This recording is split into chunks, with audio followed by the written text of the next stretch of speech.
Stoa is a digital campfire where we cohere in dialogue about what matters most at the knife's edge of what's happening now.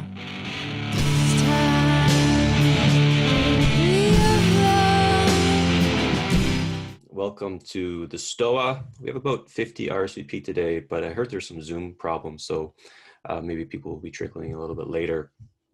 So I imagine most people know why we're here and who John Robb is, but in case there's some new faces, John Robb is an entrepreneur, author, military analyst, and worked in the area of counterterrorism with the United States Special Operations Command.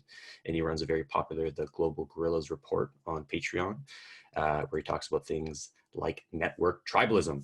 And this is a part of the Stoa Sensemaker in Residence series. It's a 4-part series. This is session number 3, and the overall theme is the future. So how today's going to work, John's going to share his thoughts. And if you have any questions, just start throwing them in the chat box right now. And then when it comes to the Q&A portion, I will call on you, unmute yourself. This will eventually go on YouTube. So if you don't want your face on YouTube, just indicate that, and I'll read it on your behalf. And the recorded segment is 60 minutes. And then after that, we're going to have like a 30-minute sense-making session. We'll split up to breakout groups, whoever wants to stick around. So that being said, I will allow John to unmute himself and then tag you in. Morning, Peter. Hi, everybody. Thanks for coming. What I'd like to do is talk about the future, where network tribalism is taking us, just to kind of recap some of the stuff that we went over in previous sessions. General idea is that we're being rewired by social networking, very McLuhan-esque in that regard. It's changing the way we think. We're moving from solitary thinkers who read and reflect and then discuss and debate to pattern matching, people who pattern match constantly in order to handle the kind of deluge of information that we get on an ongoing basis. We basically sign up for a pattern behavior or thinking, and we find examples of that through our scan of all this information that's coming through. And when we find an example, we kind of fit it into the slot, the appropriate slot in the patterns that we're curating. Pattern matching is amplified through something I call an empathic trigger, because empathy isn't really what we think it is.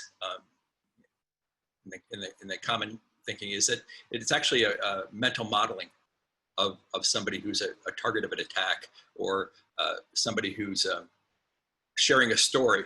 And when you mentally model, you take in a huge amount of information in a very short period of time by, your facial expressions change to mimic theirs, your muscles tense, even the information that you don't get, you fill in yourself. So you get the structure of the model of what they have inside their mind at that moment, and then you fill in the rest. So it's a very rapid information transfer. It's very pre-verbal, early tribalism. That empathic connection is one of the bases of tribe formation, because you gain a connection with the other people in your tribe through storytelling, and that the people outside that tribe are unworthy of empathic connection. They're the enemies, they're the foes. We see that mode of thinking has been diminishing over time, replaced by a literary, rational train of thought, an approach to how we handle information. But social networking has brought it back to the fore. And social networking is really great at empathic communication. And we see examples of that, triggers being used to that spread virally throughout the network, like the George Floyd video. It fits into a pattern of systemic racism. In the case of the post office, most recently. So you have some pictures of post office boxes being removed, which is, apparently a standard operating procedure at the post office, but that was enough to actually prove a pattern of, fascist behavior on Trump's side. And it fit into the pattern, and it spread virally. It's empathic. We're being, cheated. We're being oppressed by this, this fascist government. So patterns like that, you have patterns, you have empathic triggering, it creates tribes, and we've seen tribes form across the internet, particularly in the US. And these tribes are now growing very quickly, and they're posing a threat to our future. So I'll go through it, my thinking in terms of where this is going in terms of a dark future. We can talk about alternatives later, probably more in the Q&A. In my last report, I talked about tribal totalitarianism, that tribalization, being a kind of a network consensus function, is potentially a mechanism for creating a totalitarian system. What happens is that they draw tribes when they attempt to assume governance, draw on something that comes out of fascist thinking. In Germany, it was called the Gleichschaltung. It's a in-phase thinking. There was a series of laws after Hitler took power to get the entire country into alignment, in phase. And it took over the media, it took over every single hobby group, it took over the civil service, and everyone had to think the right way, and anyone who didn't was pushed off or pushed out. All the political parties, Jews and others were pushed out of all of these positions, and everyone aligned in order to get ahead. See, fascism isn't really what most people think about when they hear the word fascist. It's not jackboots, and it's not, militarism in the standard sense. I mean, you get that in communism too, this kind of, authoritarian secret police. What really makes fascism unique as a system is that it solves the problem of how do you get a capitalist economy to act like a command economy. Communism solved that by putting everything under the same bureaucracy. Fascism solved that by putting using Gleichschaltung in phase to get every single organization pointed in the same direction. And they kept the capitalist underpinnings. In the democratic capitalism, we just incentivized it. So we held out a big bag of money and everyone ran toward it. So it's three different systems. That Gleichschaltung is the basis of what we're seeing with network tribalism. Network tribalism has these vast patterns that they're curating and that they're growing, and they're moving forward on a daily basis. And what they're doing is they're going through company by company, organization by organization, and forcing alignment. And we saw that recently in the conflict between the Hong Kong protesters and the Chinese government. Both were seeking alignment over the businesses in Hong Kong. They would go down the street, and the protesters, when they went down the street, they would target the companies, the larger multinationals that were aligned with the Chinese government, and deface them, and then they would skip over the local ones that were in favor of the protests. And we see that in Chinese efforts to get all of the NBA players and all the companies that do business in China to align what they say about China with what the Communist Party would want them to say. In the US context, we're seeing companies line themselves up in terms of hiring practices, in terms of how they advertise and market themselves, in terms of who they support. And you see all these signs for the anti-racist tribe, the BLM signs. We see these efforts on the big platform side to push for censorship. See, alignment is a modern internet version of that Gleichschaltung. And it could be on the left and the right. So far, most of the development on tribal structures have been on the left, mainly in response to the existential threat that Trump is and the Republicans appear to pose. They see that as an existential threat, and that's caused the tribes to form and grow very rapidly. So we have a variety of different tribes. We have the anti-racist and the anti-fascist being the largest. They have patterns that they oppose. And unlike tribes in the past, tribes in the past were formed based on positive messages, stories that said, this is why we're better together. Here are the adversities that we have gone through together. Here are the rituals that we follow in order to be tribe members. In the online context, since no one can agree on exactly what everyone is for, since all values are, tend to be subjective, or increasingly high percentage of values are subjectively derived, the values vary by individual. So there's no agreement on exactly what you are for. There is agreement on what they're against, and these patterns represent an opposition, things to oppose. So racism is this sprawling pattern, ever increasing nuance and depth to oppose, and that everyone can agree on that, or everyone in the tribe can agree on that. And then in the case of fascism, here are all the things that we oppose that are demonstrative fascist, and they use empathic triggers of police beatings and the like to demonstrate as visceral examples of why this pattern is cogent and real and a threat. And where you see it in QAnon. I mean, QAnon is a pattern matching tribe. It does the same thing, but it's targeted against elites. And the pattern is all over the place. But nonetheless, it's something that people are using to identify people they oppose. All right. The problem going forward is that network alignment it can reach a tipping point where everyone is coerced into alignment. You get this point where company after company after company after organization aligns, and they pledge not to do business with companies and individuals who don't align, is that the system knocks over and it goes through a complete alignment. That any viewpoint, any network, any organization that does not align with those dominant tribal patterns is eradicated. It's not given a platform. It's not allowed to exist. I mean, everything touches networks now. And so that means that everything we do in modern society will be affected by this. So you can't go on a dating app unless you align. You can't go online and talk on Facebook, either in public or in private chat, because the private chat's being monitored.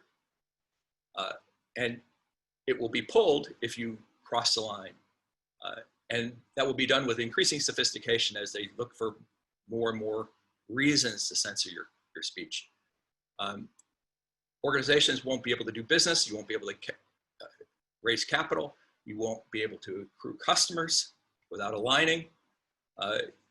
It will affect everything. You won't be able to hold a job. You won't be able to maybe even go down the street if there is facial recognition and tribes that will actually enforce that. If you go into a restaurant and you're a known person who doesn't comply. So far, most of the development, of course, has been on the left in opposition to Trump. But if the election goes against Trump, as it looks like right now, what will happen is, and this is a scenario I'm running out, is that the existential threat from the tribes on the left will cause tribe formation on the right to go into overdrive. And those tribes will grow very quickly, and those will focus on what they see as anti-American behavior, a set of behaviors that they see as a threat, anti-terrorist behavior, any kind of protest, any kind of activity that falls outside of what they consider norms will be targeted.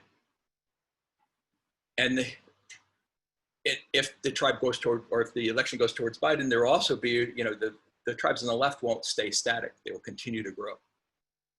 They'll continue to protest to try to take more and more and more power from what they see as a relatively ineffectual centrist government. So there are a couple, end game scenarios that run, that kind of shut this down and turn it into what I call the long night, is when this tribal pattern or set of tribal patterns lock everything, all thought, all discussion, all public and private life into a stagnant kind of orthodoxy. the three things that we have to watch out for is, one is that these patterns get locked into AI. And the biggest AIs we have right now are social AIs. They touch 3.5, 4 billion people a day. In the case of Facebook, all the big social AIs are growing very quickly. They have the data, and the data determines the quality of the AI and the quality of the development. These AIs, once given a goal, will increasingly become increasingly sophisticated at forcing people to comply with the orthodoxy that they've been handed. That is a kind of a technological lock-in that locks us into a single kind of technological artifact that we can't get out of, because it will touch and reach in to almost everything that we do. Because AI, as it becomes increasingly like a utility, will be put into every single product, absolutely every single product. And the quality of your experience, at least on a consumer perspective, is the amount of data you give, the better the experience with everything. But that's where these AIs also enter in terms of monitoring and defining your future behavior. Another lock-in is a thing to watch out for is kind of an economic disaster, where we have a shrinking pie, economic pie. And we already see that now with the COVID recession. It's getting worse. It's really just about to go boom, because all of the unemployment accelerants and a lot of the stimulants that were coming from the government have not passed. They're not going through. And there's going to be a big crunch this fall. A shrinking pie means that everyone in these competing tribes will be competing for the scarce amount of economic resources that are available. They'll be competing for the jobs, for the government programs and the money that's given them. They'll be competing for space in the social space in order to push their set of demands.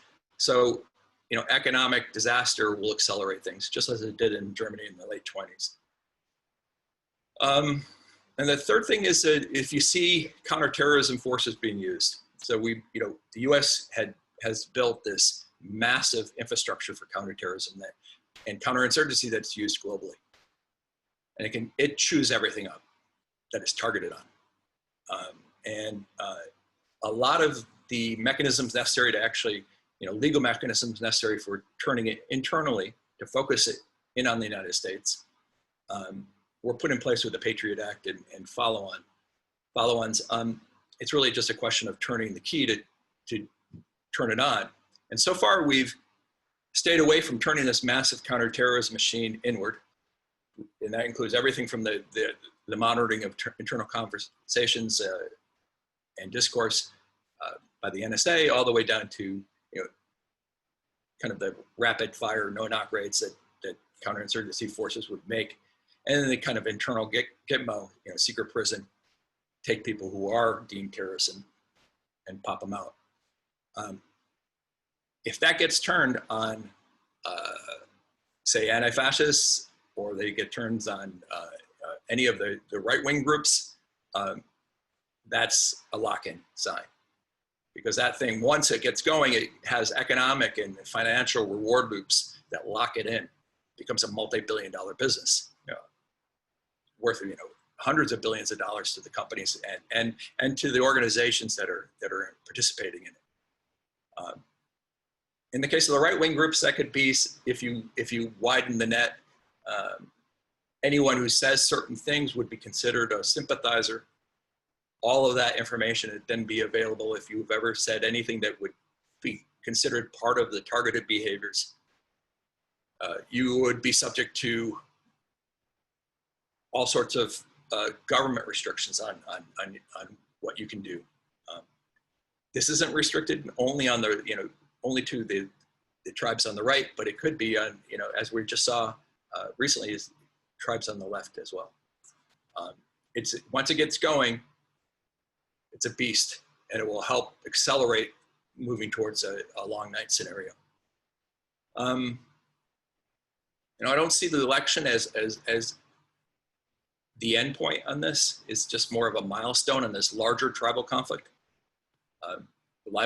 larger effort to get everyone in the country and to align, and then expanding potentially that globally. It's a pretty dark scenario, but every day seems to prove it more and more correct. So now I just kind of set this up. We can open it up for questions. Cool. So we got a few questions in the chat. Joseph, if you can unmute yourself and ask your question. Sure. Can you hear me all right? Yep. So the question is, there appears to be on the right a tribe developing around the concept of disconnection, leaving cities, self-reliance, not being active on social networking. So I have two follow-on questions to that. One is, could a tribe actually be built around the concept of disconnection when the fight is over who is connected to the network? And secondarily, would a disconnected tribe be seen as a threat by the opposing tribe because they can't be reached and monitored, or would they just be seen as a non-threat because they have essentially canceled themselves? Yeah, I've seen a big effort recently. Center right people from California that I know, wealthier, more likely to do it, of going mobile, selling their stuff, and starting to try to find a place to kind of wait this out. And those people tend to think, far future, like a Jordan Hall, for instance, right? I mean, thinks about the far future. He sees this coming. He may not be able to describe it in the same way I do, but he feels the threat. And we're seeing people trying to go mobile in order to avoid being crunched. So, I went through this thinking back, back in, post-2008 with the resilient communities and the stuff I was doing back then. And what I found in, looking at, different historical situations is that, people who are disconnected, people who are thinking that they're going to stay out of it, tend to become targets. They're not part of the larger conflict. They're just seen as a kind of a source of resources that can be acquired. It's not this kind of conflict is not the kind of thing that will leave any place untouched. It's also, from the government, from the counterinsurgency side, disconnection, going silent, is kind of a sign of being a potential threat. So it raises your visibility. I've tended, given the stuff I write about in counterinsurgency and guerrilla warfare and the like, I tend to put everything out. I put my name on my blog back in 2002, and I put my thoughts out there in the public. So that serves as kind of a signaling effort to show that I'm not a threat to any kind of future counterinsurgency effort. Can you wait it out? Resilient communities, fantastic, in terms of surviving any kind of infrastructure disconnection or infrastructure breakdown. We're going to see a lot of that. Harder to see it surviving a socio-political collapse. In that regard, you really want to be with a larger group and the protections it affords. And as onerous as that may be, that may be the dominant system, survival strategy.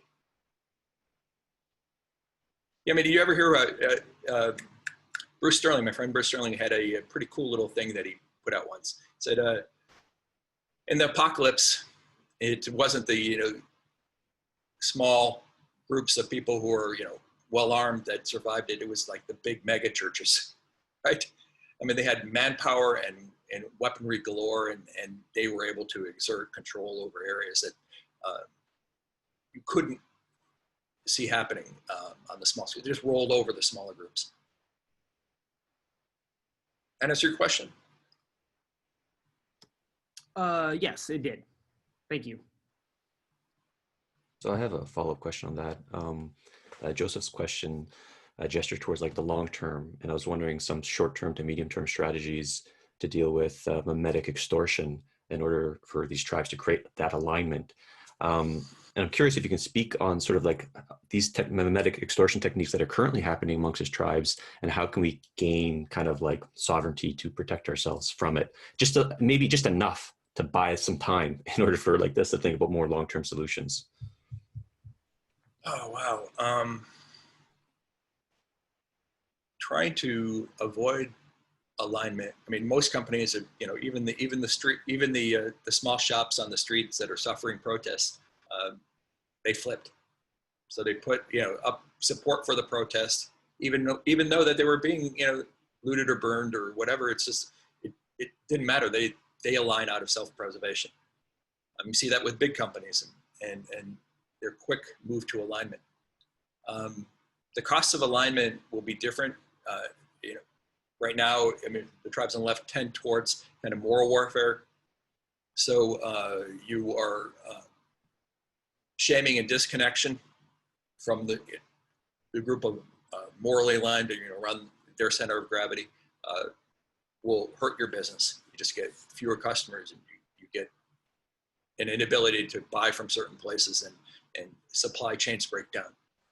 On the right, the tribes will probably be focused on disruption.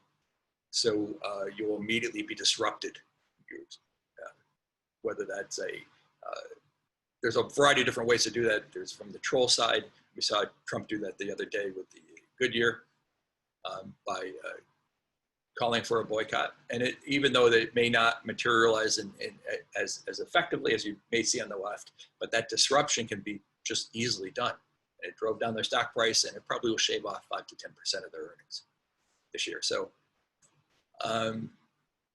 disruption can go into the physical realm, meaning breaking down the electricity system that supplies their factories, breaking down their supply chains, making it impossible for them to operate. So there's cost to non-alignment. Potentially, if you, you could get out of this by going overseas and aligning internationally. But I don't know if that's actually going to provide you much of a breathing room, much breathing room over the longer term, because China's expanding its network, its consensus network, and whoever wins the battle in the U.S. will expand its, and we'll see countries that start to align after a certain period of time.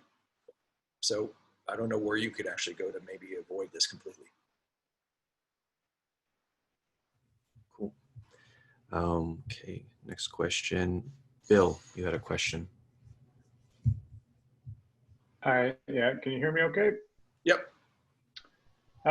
Two questions, actually, if you don't mind. They're kind of related.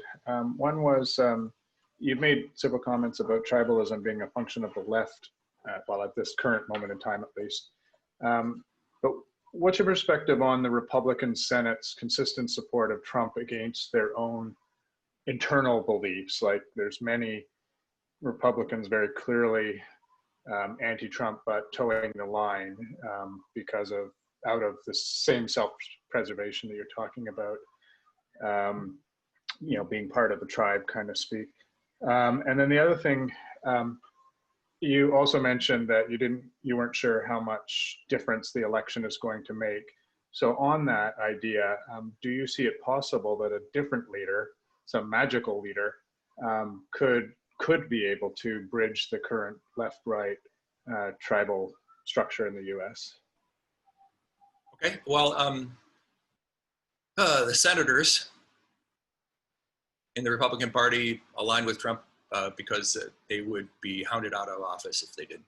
Trump has, within the Republican Party, and at least the last 3.5 years, he was more popular than Reagan. So there's a reason why he's still at 41%. I mean, people who back him and put him in office, they wouldn't accept any senator going against him. And in the next election, they would be out. And in the meantime, they would be hounded constantly by trolls and people inside their state. So, and there's also a kind of a Faustian kind of element there. They get a lot of what they want out of it, out of the relationship, meaning judicial alignment and other things. I mean, all they have to do is kind of prostitute themselves a little bit, but I mean, that's politics. And, you know, that's not far from, you know, what we see in most political behavior. Now, do we see any kind of magical leader? I don't see a political leader emerging that could bridge the gap. I mean, the best the Democrats have been able to put up is somebody who's running on a zero platform. I mean, the only platform that Biden is running on is that he's not Trump. His ideas hold no kind of sway and no kind of appeal. You know, it's tough to see anyone being even, you know, generated by the system that we have right now. I don't see the U.S. political system as being effective enough and legitimate enough at this juncture to suspect that we will see a political leader with the capability of bridging the divide. I mean, a big reason why we're seeing network tribalism rise is that the current political system has become very ineffectual. It's not working. It's not generating good decisions. It's not delivering the political goods it should.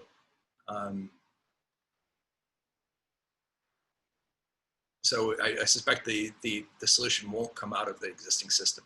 I mean, establishment seems to think that turning back the clock to Obama years may solve everything. I don't think it's going to solve anything. To help. Do you have a Yeah, follow-up thank question? you. Very, very disappointing, but in the long run. But thank you. Do you have a follow-up question, Bill? You said you had two. Oh, you had two in that. Yeah, I Oh, you had two, combined okay. them both into that. Okay, cool. Aaron, you had a question. Sure. So first, I've been following your work for a long time. Thanks, John. Really enjoy it. Two, is there a certain scale, size, capitalization that might confer immunity or buffer the effect? Because like the big institution, that mega church point is very interesting.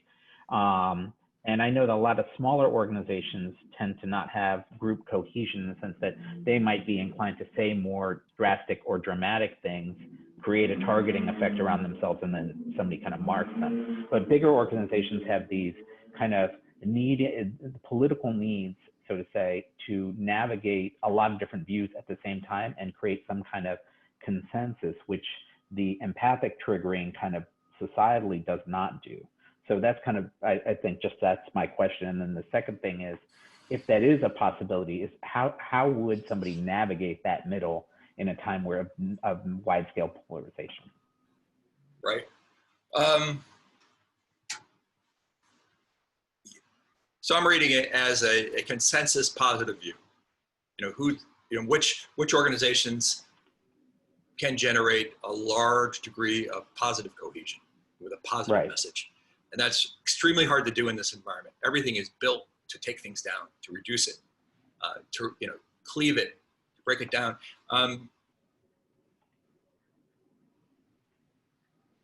Wow, the only kind of organization that seems to have worked is in Putin's Russia with the cross holdings of corrupt companies. So Putin is purportedly the wealthiest man in the world, over $200 billion. He has all those cross ownership ties to all the major companies. So they're kind of legally bound to each other and connected. And they tend to be like the biggest lump of cohesion within Russia, and everything else is kept in a chaos, which is one of the potential endpoints here, is that is the only thing that's cohesive is this corrupt core, and then everything else is just pulsed and disrupted in a way that keeps it constantly in chaos. Constantly, everyone's at each other's throats. No meaningful opposition can form. Opposition groups are funded to fight other opposition groups. If a leader gets too pesky, they're poisoned or taken out. That's the only thing I see is, least within the environments that we're moving into, that have proven that they're actually viable in the sense that they just don't completely. Yeah, coalition. Coalitions are hard to form. The financial ties are interesting, and maybe that can be repurposed into a kind of a positive, cohesive core that has financial cross holdings, and even though they don't agree, they represent large blocks of agreement and can form a basis for getting things done in a positive way. Okay, thank you. Yep. All right, Laszlo, you had a question? Yeah, I think it actually follows up well with the previous one. My version of that question: is there a way to use tribalism for a positive effect, like resilience or not? Because like at the beginning of COVID, maybe naive, but it didn't seem to any one particular tribe that was formulating message of 15 days, wash hands, 22nd, all that good flow. And then it was like a month later when he started to heads over like, masks and cordons and bars and poles. So is there a way, not necessarily to weaponize tribalism, is there a way to use that as, a marketing strategy to get message? Okay, so, I'm in favor of small scale tribalism in terms of cohesion and what it can do in terms of building resilience and making you more effective at the local level. But the only thing that seems to have, only part of tribalism that seems to have gone on a meta scale is this anti-tribalism. And so it's a set of behaviors, it's a pattern of behaviors that people can oppose. And it's kind of a variant of the open source ideas that people can agree on this, but they can't agree about what they're for.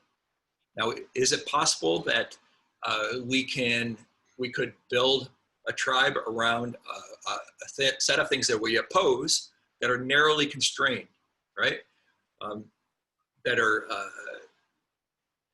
narrow enough that they don't pose a threat, okay? And that they're applied in a way that isn't too heavy-handed. Yes, that's possible.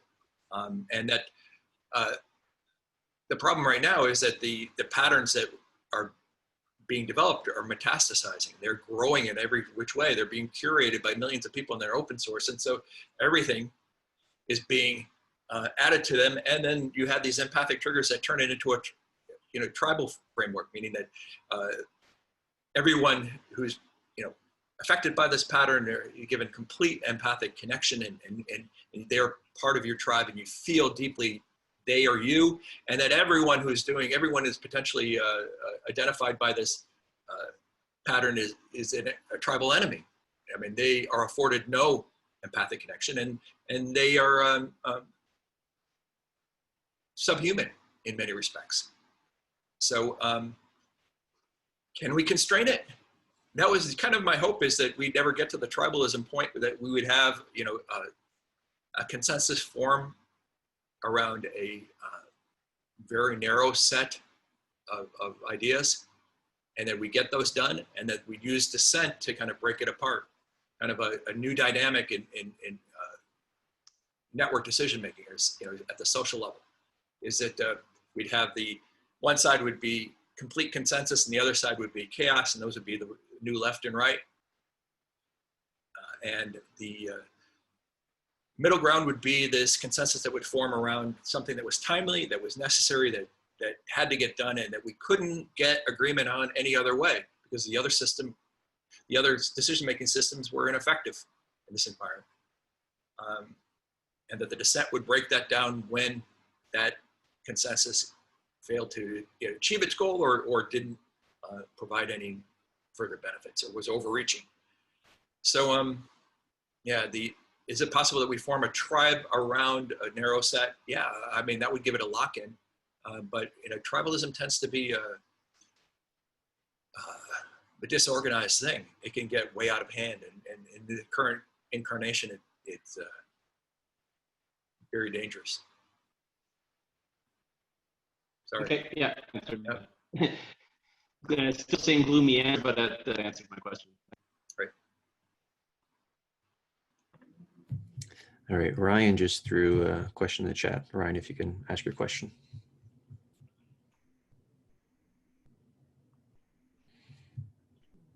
Ryan, I'm going to ask you to unmute yourself. There you go.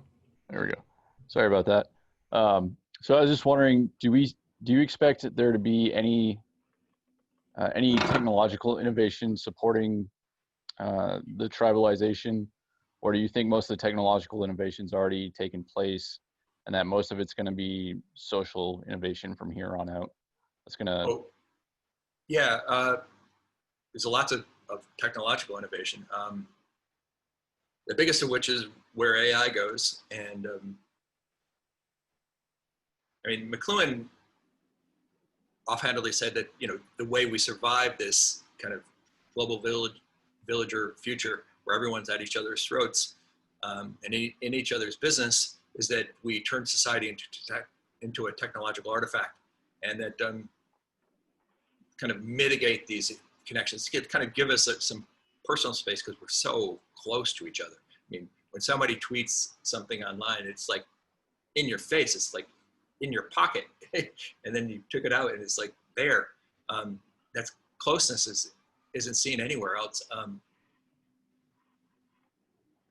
In terms of tribalization, the AIs that are aligned will accelerate the whole effort, and that it will do it down to the personal level. There's only way that you actually can manipulate or censor people down to the conversational level, build profiles on them, and manipulate every aspect of their digital identity on an ongoing basis, on a real-time basis, is through AI.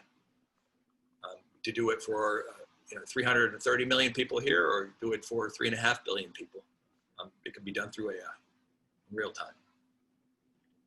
And as we get more and more interconnected, as we start to add AR to things where our visual and auditory environment is completely manipulatable,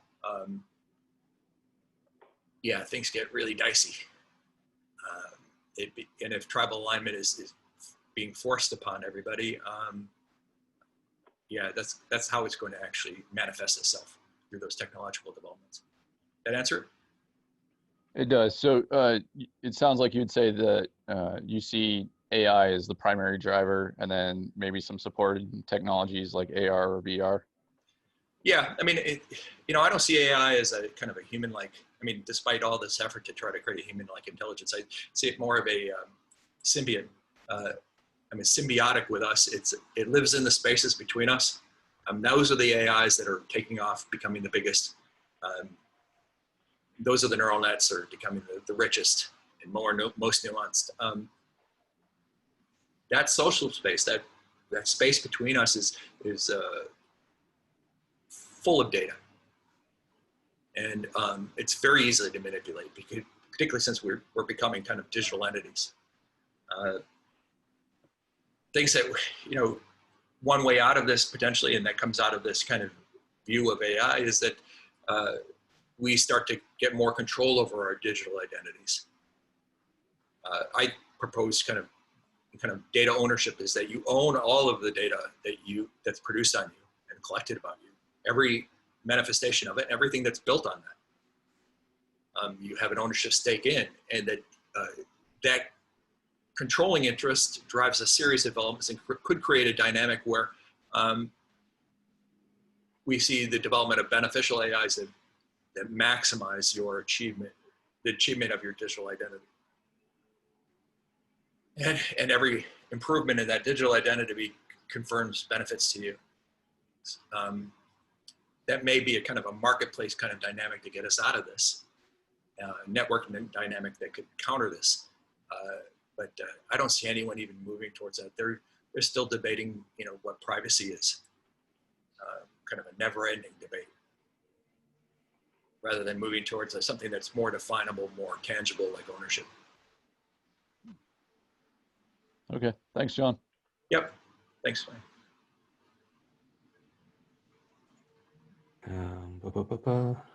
Yeah, I have actually a follow-up on that one. Sure. I like this Byung-Chul Han. He's this Korean German philosopher. He says like the internet pornifies our life, right? Even our political views. And how what you mentioned, like good fences make good neighbors type of thing. But if we know everything about everyone, then there's like that. I think that psychological term, dissimilarity cascades. The more we know about someone, we actually dislike them more. Right. And so I was wondering if you could speak on the kind of like the addictive, like kind of spectacle aspects of the current social media landscape, like Twitter, Facebook, and maybe how like that Tristan Harris humane tech movement might ameliorate some of that if it picks up. Well, I mean, this is the global villagers effect, right? So we're all put in close proximity to each other. We're cheek to jowl. All of our thoughts are lying side by side with the thoughts of other people.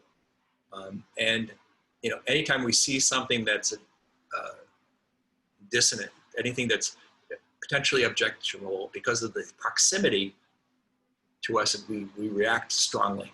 It generates outrage. It hits us harder. And that proximity is not going away. I mean, unless it's kind of injected into the system. I mean, all the benefits of the system is that we're packed in to the system together, as close as we are. But there's ways to potentially fix that, and that's that technological artifact idea. Is that can there be ways of just softening that interconnection? Can it be greased? Can group formation and interaction be easier? And kind of reducing that friction. But what we've seen so far from the AIs, from the big social networks, is they're focusing on stickiness factors and maximizing the time that people spend online, and they emphasize the purient, the things that really get people engaged, and that tends towards the more outrageous. So we see that in YouTube, we saw that in Facebook, and so they've amplified that outrage. Is there any way out of it? Think of it, maybe how do you ameliorate it within the context of a village? Well, you create other villages, decentralize. I don't know of any other way other than a technological kind of intervention, kind of a softening from that AI that lives in the space between us. Maybe more limited connection, we disconnect more, but that everything's working against that. When AR hits, it's just about here. I mean, everything in your visual and auditory environment will be modified, and that will become so addicting. It's crazy, because I mean, living without that would be like turning off the internet completely, or worse, it's like turning off all electronics, including electricity and lights. I mean, it's just like the lessening. It'd be bland. It'd be like going from like the Matrix, turning it off and going into that bland life of living underground. It's just that extreme. That answer it or not? You have a way to point me in a better direction? Don't, but I do have an interesting question to end us off with, but I want to ask Kyle's question first. And Kyle wants me to read this on his behalf. Okay, is there a chance that nationalism will be harnessed as an identity as it has been in the past? Because it sure seems like that. To my writings on the Metic tribe, that the entropy is still increasing, yet we also expect some, does nationalism align with these ideas because they control AI? Thanks. Okay, so nationalism, where I see it on the coming out of the right is, and even there's a little bit of the center left is trying to form a tribe around this, mostly bureaucrats associated with the national security system, or center left.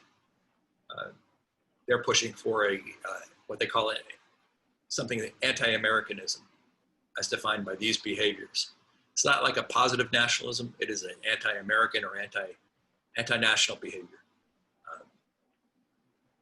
What constitutes that? Well, if you do this, you're anti-American. So a lot of the stuff, the pushback on Trump with Russia and the like, is in that anti-nationalist side. We're going to see that rise up on the right in terms of behaviors associated with that Biden and Harris will be exhibiting. So it's going to be more an anti-feature than a positive pro-feature. Did I miss a part of that question? Should I?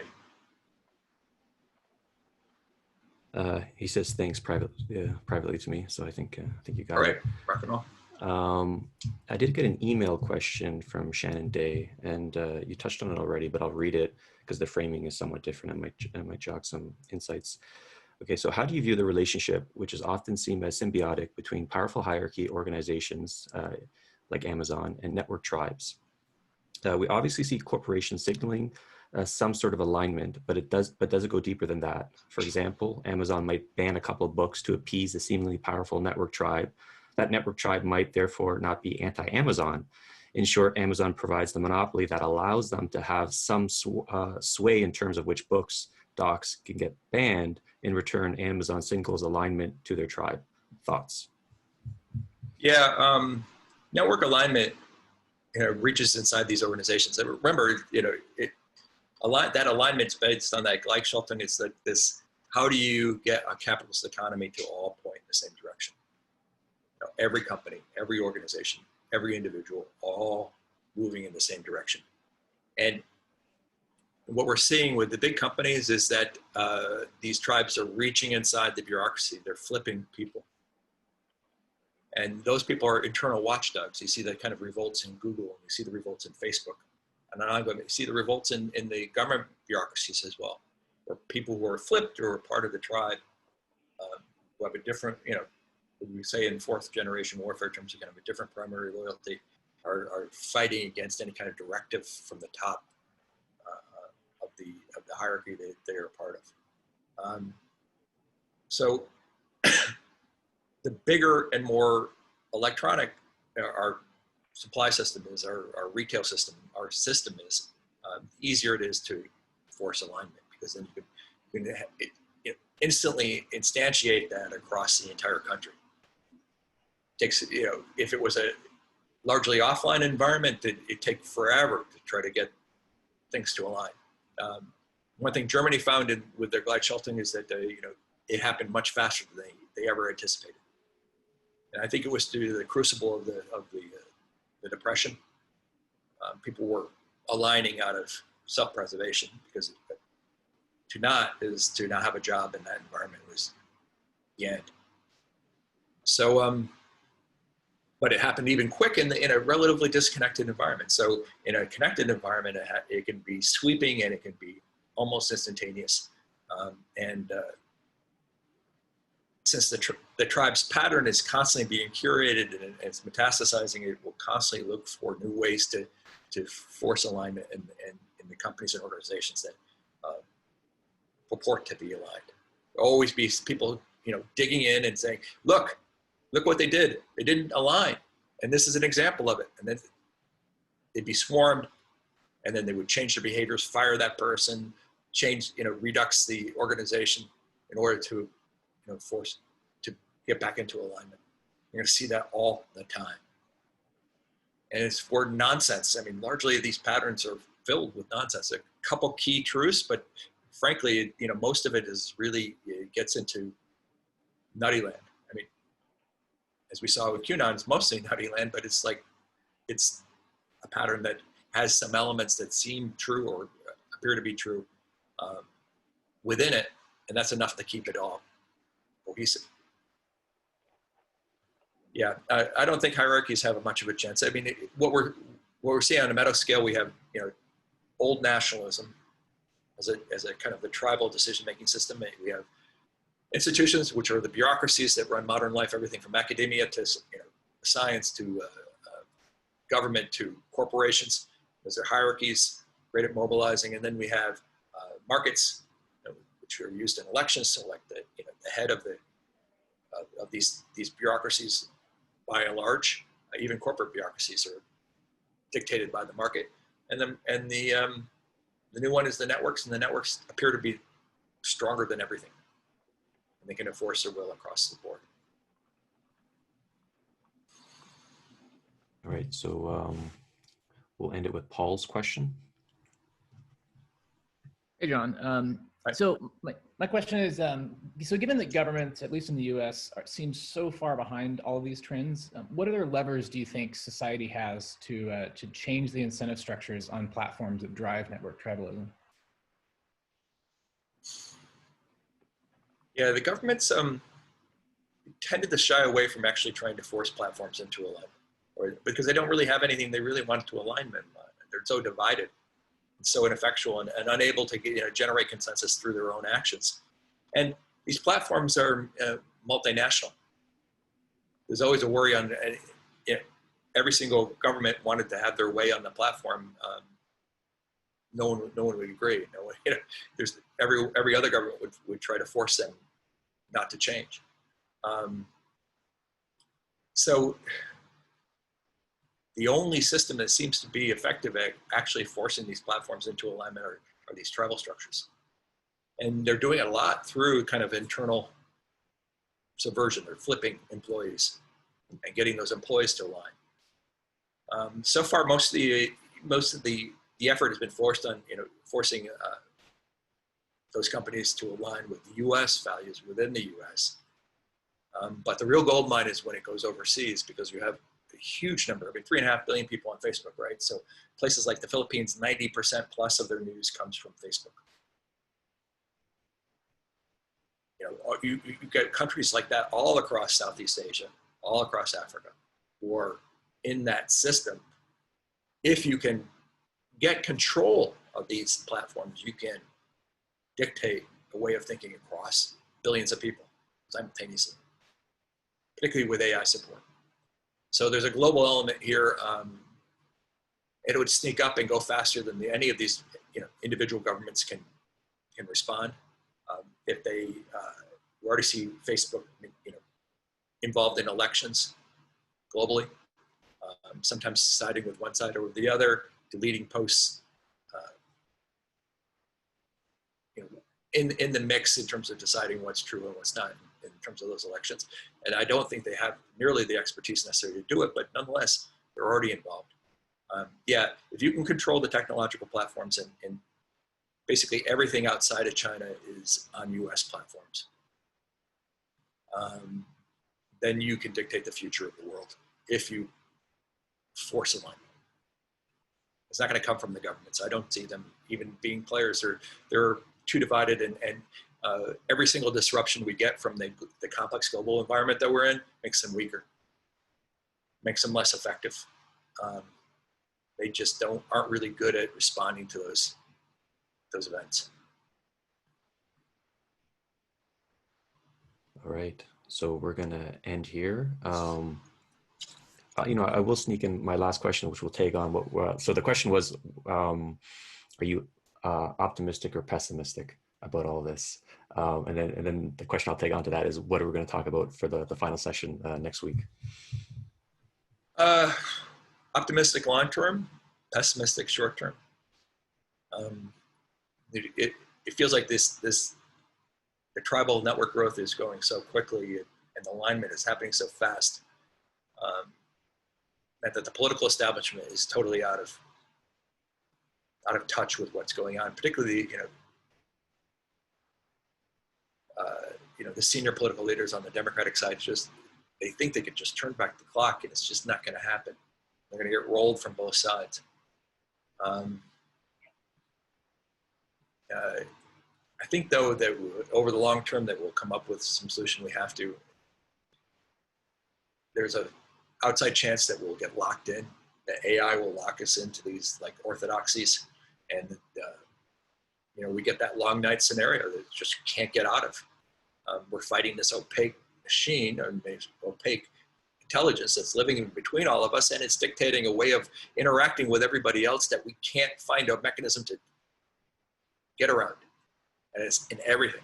It's in the AR, it's in every communication that we have electronically, and that those electronics are getting deeper and deeper into our lives. And disconnection, doing it in onesies and twosies, won't fix it. And any kind of disruption at the physical level will have relatively little effect because of the amount of interconnection and then the amount of dependency we have on the system. And we're going blindly. I mean, I'm just a relatively small voice in this, and I don't see anyone talking about this stuff. I mean, it's just not out there. And I'm looking for somebody even who sees it. And I tend to be a little right. I tend to hit the themes that actually play out. And I see people going in all sorts of different directions, and they're not seeing the threat here. I'm part of like different groups online who think about the future. You are too, and a lot of other people here are. And they have all these different scenarios and all these different mechanisms for doing it. And I just see these, they don't see the tribalism coming, and they don't see that, once things are aligned, all those ideas are wiped clean. It's just gone because none of them will align with the patterns that are being opposed. They won't be allowed because they'll either be fascist or racist or anti-American or terrorist, or whatever it is. It's like won't be there. That diversity will be gone, denuded from the landscape. It's that's disheartening. I wish it was more thinking.